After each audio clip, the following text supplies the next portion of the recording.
Hi viewers, welcome to idli chutney sambar channel. இன்றைக்கி நம்ம சேனலில் பார்க்க போகிற ரெசிபி ஸ்பெஷல் பிரியாணி. பிரியாணி என்ன ஸ்பெஷல்னு பார்க்குறீங்களா? பிரியாணினாலே ஸ்பெஷல் தாங்க. அதுவும் சீரக சம்பா அரிசியில் பண்ணுற பிரியாணினா ரொம்பவே ஸ்பெஷல் தாங்க. எப்படி பண்ணணும்னு நான் இன்றைக்கி செஞ்சு காட்ட போகிறேன். வாங்க ரெசிபிக்குள்ளே போகலாம். பிரியாணிக்கு நான் 5 பெரிய வெங்காயம் எடுத்திருக்கேன். ஒரு மீடியம் சைஸ் தக்காளி எடுத்திருக்கீங்க. இந்த சைஸுக்கு எடுத்தீங்கன்னா உங்களுக்கு கரெக்டாக இருக்கும். நான் 1 கிலோ பிரியாணிக்கு தான் இன்றைக்கி பண்ண போகிறேன். இது சீரக சம்பா அரிசி 1 கிலோ அரிசி நான் எடுத்து வச்சுருக்கேன்.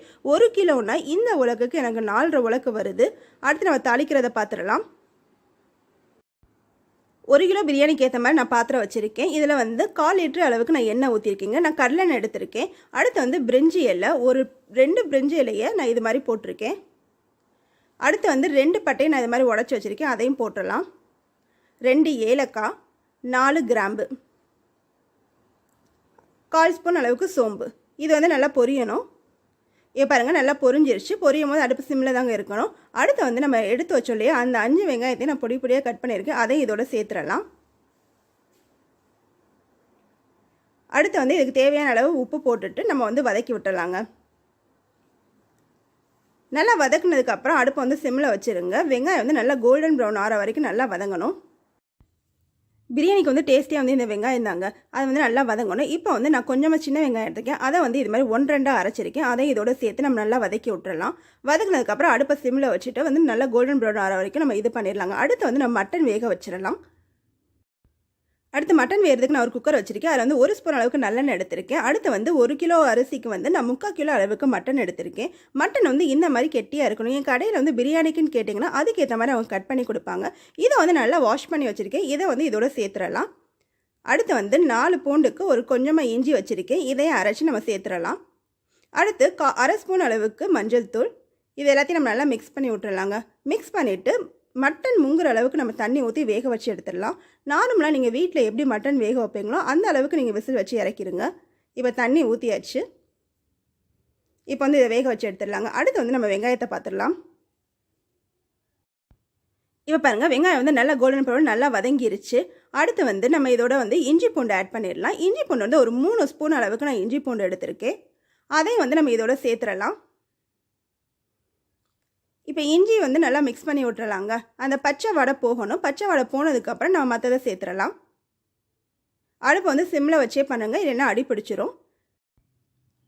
அடுத்து பச்சை மிளகா சேர்த்துடலாங்க. நான் 3 பச்சை மிளகா எடுத்திருக்கேன். அதை இது மாதிரி கீறி வச்சுருக்கேன். அதை இதோட சேர்த்துடலாம். அடுத்து கொஞ்சமாக கருவேப்பிலை, அடுத்து கொத்தமல்லி, அடுத்து ஒரு பிடி அளவுக்கு புதினா. இதை ஃபஸ்ட்டு ஆட் பண்ணி நம்ம நல்லா வதக்கி விட்டுறலாம். நீங்கள் நல்லா வதக்குனதுக்கப்புறம் புதினா சுருங்கிரும். அதுக்கப்புறமா உங்களுக்கு வேணும்னா எக்ஸ்ட்ராவாக நம்ம சேர்த்துக்கலாங்க. இப்போ பாருங்கள், நல்லாவே இதாகிடுச்சு. நான் கொஞ்சமாக புதினா ஆட் பண்ணிக்கிறேன்.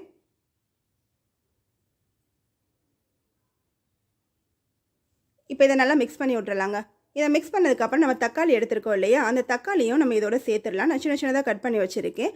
அதையும் இதோட சேர்த்துட்டு நம்ம நல்லா மிக்ஸ் பண்ணிடலாம். தக்காளி அதிகமாக போட்டு தக்காளி சாதம் மாதிரி ஆயிரும். அதனால 1 கிலோவுக்கு 1 தக்காளியே போதுங்க. இப்போ இதை நல்லா வதங்கணும். இப்போ தக்காளி நல்லா வதங்கிருச்சுங்க. இதை நல்லா மசிச்சு விட்டுறலாம். அடுத்து நம்ம மசாலா சேர்த்துடலாங்க. இதுக்கு நான் 1/4 ஸ்பூன் அளவுக்கு மஞ்சள் தூள், அடுத்து 2 ஸ்பூன் அளவுக்கு மிளகாய் தூள், அடுத்து பிரியாணி மசாலா ஆட் பண்ண போகிறோங்க. பிரியாணி மசாலா ஒரு 3 ஸ்பூன் அளவுக்கு நான் பிரியாணி மசாலா எடுத்துக்கிறேன். அடுத்து ஒரு 1/2 ஸ்பூன் அளவுக்கு நான் உப்பு சேர்த்துடலாம். இப்போ இது எல்லாத்தையுமே நான் நல்லா மிக்ஸ் பண்ணி விட்டுறலாம். இது எல்லாமே பண்ணும்போது அடுப்பு சிம்மில் தாங்க இருக்கணும். ஃபுல்லாக வச்சிடாதீங்க. நம்ம சிம்மில் வச்சு வதக்க தான் நம்ம ஊற்றின எண்ணெய் ஃபுல்லாக நல்லா பிரிஞ்சு வரும். இப்போ பாருங்கள், எண்ணெய் நல்லா பிரிஞ்சு வந்துருச்சு. இதுக்கப்புறம் நான் 1 கப் அளவுக்கு தயிர் எடுத்திருக்கேன். அதையும் இதோட சேர்த்துடலாங்க. 1 கப் தயிர்னா நீங்கள் கடையில் வாங்கினீங்கன்னா அந்த ஒரு பேக்கெட் ஃபுல்லாக போடணுங்க. இப்போ இதையும் நல்லா மிக்ஸ் பண்ணி விட்டுட்டு அடுத்து நம்ம வேக வச்ச மட்டன் இருக்குது பார்த்தீங்களா, அதை இதோட நம்ம சேர்த்துடலாம். பாருங்கள், மட்டன் நல்லா வெந்திருக்கு. இப்போ இதையும் நம்ம இதோட சேர்த்துடலாம். நம்ம மட்டன் வேக வைக்கும்போது உப்பு போடலைங்க. அதனால் உப்பு பார்த்து போட்டுக்கோங்க. இப்போ இதையும் நல்லா மிக்ஸ் பண்ணி விட்டுறலாம் நம்ம. அடுத்து நம்ம அரிசி ஆட் பண்ணிடலாங்க. அரிசி நம்ம மட்டன் போடுறோம் பார்த்தீங்களா, போடுறதுக்கு முன்னாடியே கழுவி வச்சுருங்க. அப்போ தான் லைட்டாக கொஞ்சமாக ஊறும். இப்போ அரிசி போட்டாச்சு. நான் 1 கிலோனா 4.5 உலக்கு வரும்னு சொன்னேன் பார்த்தீங்களா. 1 கப்புக்கு 2 கப் அளவு தண்ணி ஊற்றுருங்க. 4.5 கப்புனா நான் 9 கப் அளவுக்கு தண்ணி ஊற்ற போகிறேன். தண்ணி ஊற்றுறதுக்கு முன்னாடி மட்டன் வேக வச்ச தண்ணி எவ்வளோ இருக்குன்னு பார்த்து அளந்து ஊற்றிருக்கேன். அதுக்கப்புறமா தண்ணி மிக்ஸ் பண்ணிடலாங்க. இப்போ இது எல்லாத்தையும் சேர்த்துட்டு நம்ம உப்பு ஆட் பண்ணிவிட்டு நம்ம நல்லா மிக்ஸ் பண்ணி விட்டுறலாம். நல்லா அரிசி நல்லா அடிக்கூடி நல்லா மிக்ஸ் பண்ணணுங்க. அப்போ தான் எல்லா பக்கமும் பரவும். இப்போ வந்து நம்ம உப்பு செக் பண்ணிவிட்டு அடுப்பை ஃபுல்லாக வச்சிடலாம். இப்போ பாருங்கள் நல்லா கொதிக்க ஆரம்பிச்சிச்சு. அதாவது அந்த கொத நம்மளுக்கு மேலே தெரிக்கும் இல்லைங்களா, அது மாதிரி இருக்கணும். அந்த ஸ்டேஜில் அடுப்பை சிம்மில் வச்சுட்டு நல்லா மிக்ஸ் பண்ணி விட்டுருங்க. அதே மாதிரி நம்ம அரிசி போடும்போது வந்து நடுவில் விட்டு இது பண்ணக்கூடாதுங்க. நல்லா சைடில் விட்டு இது பண்ணணும். அரிசி இல்லைன்னா வந்து உள்ளே வந்து வெள்ளை வெள்ளையாக இருக்கும். மசால் எல்லாமே எல்லா பக்கம் பரவுற அளவுக்கு நம்ம நல்லா மிக்ஸ் பண்ணி விட்டுறலாம். நல்லா மிக்ஸ் பண்ணிவிட்டு நம்ம இது பண்ணிவிட்டு வந்து இதை வந்து நம்ம தம் போட போகிறோம். விசில் வச்சு இறக்க போகிறதில்ல. இப்போ பாருங்கள் நல்லா மிக்ஸ் பண்ணியாச்சு. இப்போ வந்து நம்ம அரிசியை வந்து சமப்படுத்திடலாம். இது மாதிரி ரொம்ப அமுக்காமல் ஓரளவுக்கு இது பண்ணி வச்சுருங்க.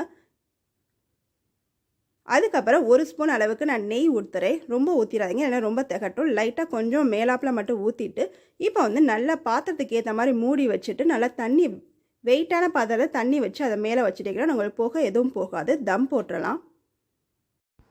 தம் போடும்போது அடுப்பு வந்து சிம்மில் தாங்க இருக்கணும். இதை வந்து 8 நிமிஷத்துக்கு வந்து நம்ம விட்டுறலாம். இப்போ பாருங்கள் 8 நிமிஷம் ஆயிடுச்சு. நம்ம பிரியாணி எப்படி வந்திருக்குன்றதை பார்த்துடலாம். இப்போ பாருங்கள் பிரியாணி வந்து ரொம்பவே சூப்பராகவே ரெடி ஆயிடுச்சுங்க. இதை வந்து நம்ம லைட்டாக அடியிலேருந்து நம்ம லைட்டாக கிண்டி விட்டுக்கலாம். பாருங்கள் கொஞ்சம் கூட அடியும் பிடிக்கவே இல்லை பாருங்களா. ஸோ ரொம்பவே சூப்பராகவே ரெடி ஆயிடுச்சுங்க. அரிசி உங்களுக்கு பார்த்தாலே தெரியும், கொஞ்சம் கூட குலையவே இல்லை பார்த்தீங்களா. நல்லா அரிசி வந்து பருக்கையாகவே இருக்குது பார்த்தீங்களா. அளவு தண்ணி வந்து கரெக்டாக வச்சிங்கன்னா உங்களுக்கு அரிசி வந்து குலையாமல் சூப்பராகவே வருங்க. மட்டனும் அதே மாதிரி பார்த்தீங்கன்னா உங்களுக்கு போட்டது அப்படியே இருக்குது பார்த்தீங்களா. நீங்கள் இதுக்கு ஏற்ற மாதிரி நீங்கள் மட்டன் வாங்கினீங்கன்னா மட்டன் வந்து பீஸாக போகாது. ஸோ ரொம்பவே சூப்பரான மட்டன் பிரியாணி ரெடி ஆயிடுச்சுங்க. இந்த கிறிஸ்மஸுக்கு இந்த சீரக சம்பா அரிசியில் பண்ண மட்டன் பிரியாணியை நீங்கள் வீட்டில் ட்ரை பண்ணி பாருங்கள். அப்புறம் இந்த வீடியோ உங்களுக்கு பிடிச்சிருந்துச்சுன்னா லைக் பண்ணுங்கள், ஷேர் பண்ணுங்கள், மறக்காமல் சப்ஸ்கிரைப் பண்ணுங்கள். Thank you viewers.